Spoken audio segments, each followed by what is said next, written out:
Tim Burton's Batman Returns may have been a box office hit when it was released in 1992, but despite being generally enjoyed by fans and critics alike, the film was criticized by being too dark and too violent. Now, a new video deconstructs the Batman sequel and reveals Tim Burton's drastically different original vision. As the video from Loers Wunderbread explains, Burton wasn't particularly interested in directing another film in the Batman franchise.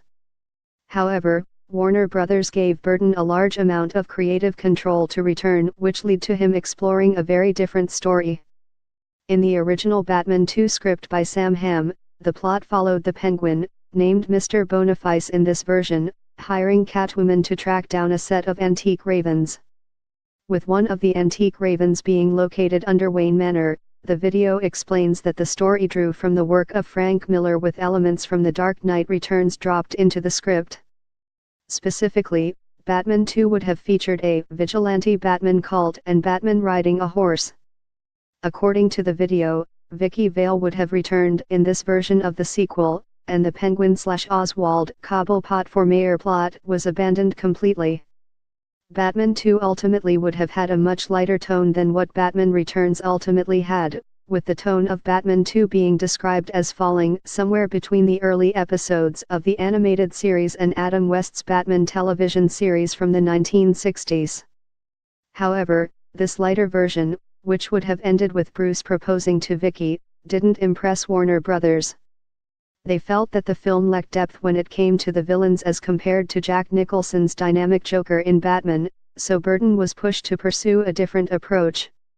Hamm's script was done away with, Heather's screenwriter Daniel Walters was brought on board, and while there was still some borrowing from the Batman television show, that's where the idea of Penguin running for mayor came from. It's also explained that, in addition to cutting Vicky Vale from the film entirely, both Marlon Wayans Robin and Billy D. Williams Harvey Dent were both cut as well, with Dent eventually being recast with Tommy Lee Jones when Joel Schumacher came on board for 1995's Batman Forever. While Batman Returns went on to have the highest opening weekend of 1992 and, for a time, the highest opening weekend of any film up to that point, the film did have some cultural backlash. Parents were concerned about the violence and sexual references in the film despite its PG-13 rating, and McDonald's pulled their Happy Meal promotion for the film. Batman Returns would ultimately become a bit of a cult classic, with some even arguing that the film is a perfect Christmas movie, but knowing more about Burton's original vision, fans will no doubt find themselves wondering what might have been.